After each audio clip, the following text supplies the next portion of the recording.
चलिए ब्रेक के बाद बहुत स्वागत है आपका। सुपरफास्ट अंदाज में 50 अहम खबरों पर रुक कर लेते हैं।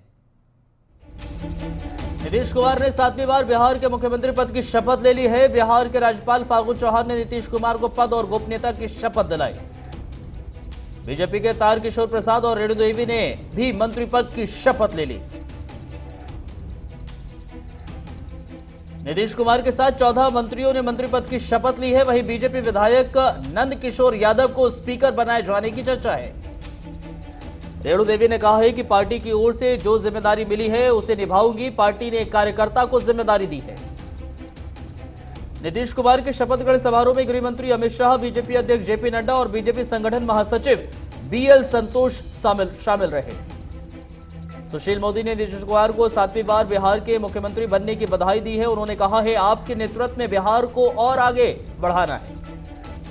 आरजेडी, कांग्रेस समेत तमाम विपक्षी पार्टियों ने नीतीश कुमार के शपथ ग्रहण समारोह का बहिष्कार कर दिया। आरजेडी ने ट्वीट करके कहा है कि वो इस शपथ ग्रहण समारोह का बॉयकॉट करती है क्योंकि एनडीए ने जनादेश को शासन आदेश में तब्दील किया। शपथ ग्रहण का बहिष्कार के साथ ही तेजस्वी यादव उन 15 सीटों पर कानूनी कार्रवाई कर रहे हैं जहां उनका आरोप है उन्हें हराया गया। प्रधानमंत्री नरेंद्र मोदी ने आज जैनाचार्य विजय वल्लभ जी के 151वीं जयंती समारोह के अवसर पर वीडियो कॉन्फ्रेंसिंग के जरिए शांति की प्रतिमा का अनावरण किया।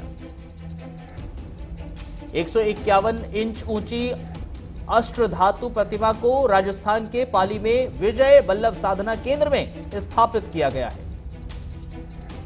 इस दौरान प्रधानमंत्री ने लोगों को संबोधित करते हुए कहा, शांति के प्रतिमा का अनावरण करना मेरे लिए सौभाग्य की बात है। प्रधानमंत्री ने आचार्य जी के संस्थानों की तारीफ करते हुए कहा कि स्त्री शिक्षा के क्षेत्र में इन संस्थानों ने जो योगदान दिया, देश आज उसका ऋणी है। प्रधानमंत्री ने कहा कि भारत ने हमेशा पूरे विश्व को मानवता को शांति, अहिंसा और बंधुत्व का मार्ग दिखाया है। आरजेडी के वरिष्ठ नेता शिवानंद तिवारी ने कांग्रेस पर हमला किया है। उन्होंने कहा, राहुल गांधी की कार्यशैली की वजह से बीजेपी को मदद मिल रही है। शिवानंद तिवारी ने कहा है कि बिहार में चुनाव सरगर्मी तेज थी। राहुल गांधी शिमला में प्रियंका गांधी के साथ पिकनिक मना रहे थे।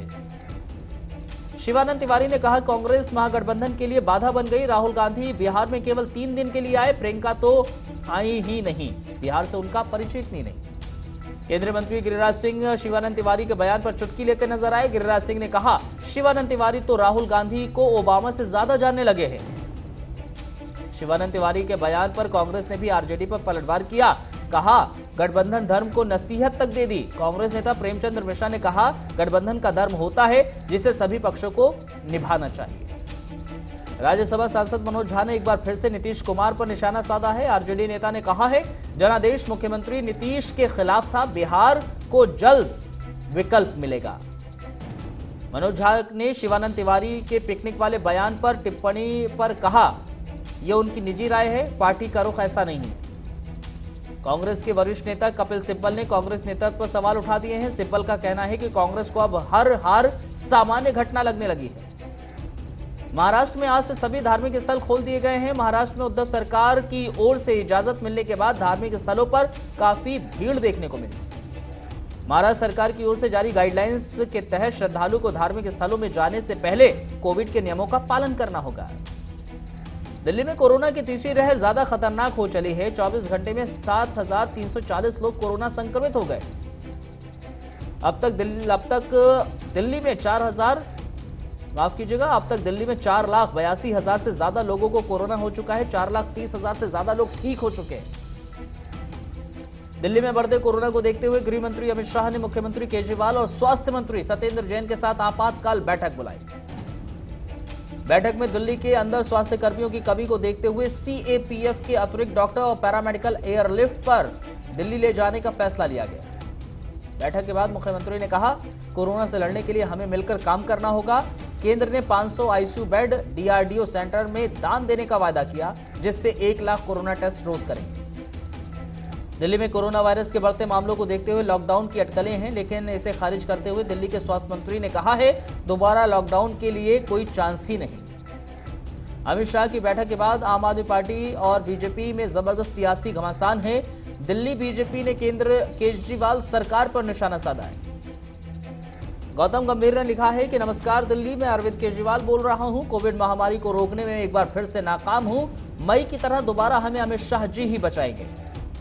उत्तर प्रदेश में बीएसपी सुप्रीमो मायावती ने प्रदेश अध्यक्ष में बदलाव किया है। राज्य में पार्टी की जिम्मेदारी मुनकांद अली की जगह भीम राजभर को सौंपी है। दिल्ली में सार्वजनिक जगहों पर छठ पूजा न मनाने के फैसले का छठ पूजा का आयोजन कराने वाली समितियों ने जंतर मंतर पर इकट्ठा होकर विरोध करने की बात कही है। छठ पूजा समितियों का तर्क है कि सोशल डिस्टेंसिंग समेत कई नियमों का पालन करते हुए पूजा की जा सकती है, तो फिर मनाई क्यों। रिलायंस रिटेल ने अर्बन लैडर की 96% हिस्सेदारी खरीद ली है। रिलायंस और अर्बन लैडर के बीच ये सौदा 182.12 करोड़ रुपए में हुआ है। राष्ट्रीय पेंशन योजना में नियोक्ताओं की ओर से किए जाने वाले 14% के योगदान पर कर्मचारियों को टैक्स छूट मिल सकती है। आईआरडीए ने लाइफ इंश्योरेंस कंपनी के लिए ग्राहकों से इलेक्ट्रॉनिक तरीके से मंजूरी लेने की सुविधा को 3 महीने बढ़ाकर 31 मार्च 2021 तक बढ़ा दिया है। निप्पॉन इंडिया म्यूचुअल फंड को बड़ा झटका लगा है। अक्टूबर में यह 6ठे नंबर पर पहुंच गया, जबकि कोटक महिंद्रा म्यूचुअल फंड 5वां सबसे बड़ा फंड हाउस बन गया। आईसीआईसीआई लोम्बार्ड मुंबई के डिब्बे वालों की सहायता के लिए आगे आई है। कंपनी ने डिब्बे वालों को नई साइकिलें और हेलमेट प्रदान किए। दुनिया भर में अब तक 5 करोड़ 48 लाख कोरोना वायरस के मामले आ चुके हैं। 13,23,967 लोगों की जान अब तक जा चुकी है। विश्व में पिछले 24 घंटे में कोरोना के 4,90,000 नए मामले सामने आए, जबकि 6,000 से ज्यादा लोगों की मौत हुई। एक वैक्सीन निर्माता ने कोरोना वैक्सीन को लेकर बड़ा दावा किया है। वैक्सीन निर्माता ने कहा है कोविड-19 वैक्सीन इस साल अंत या अगले साल की शुरुआत में आ जाएगी। ब्रिटेन के प्रधानमंत्री बोरिस जॉनसन ने एक संक्रमित सांसद के संपर्क में आने के बाद खुद को आइसोलेट कर लिया है। अमेरिकी राष्ट्रपति चुनाव में मिली हार के बाद डोनाल्ड ट्रंप ने पहली बार हार स्वीकार की है, लेकिन साथ ही ट्रंप ने चुनाव में धांधली होने का आरोप लगाया। दिग्गज एक्टर सौम्या चटर्जी का 85 साल की उम्र में निधन हो गया। सौम्या चटर्जी लंबे समय से बीमार चल रहे थे। बॉलीवुड अभिनेत्री अनुष्का शर्मा ने बेबी बम प्लांट करते हुए तस्वीर शेयर की है। एक्ट्रेस ने इन तस्वीरों पर लाखों की संख्या में लाइक्स भी आ चुके। कॉमेडियन कृष्णा अभिषेक अपने मामा गोविंदा से सुलह करना चाहते हैं। कृष्णा ने कहा है कि अब सिर्फ कपिल ही विवाद सुलझा सकता है। हिंदी फिल्म इंडस्ट्री में अपने 2 दशक पूरे करने पर एक्टर अभिषेक बच्चन ने कहा 20 सालों के अनुभव के करियर को आगे बढ़ाने का विजन मिला है।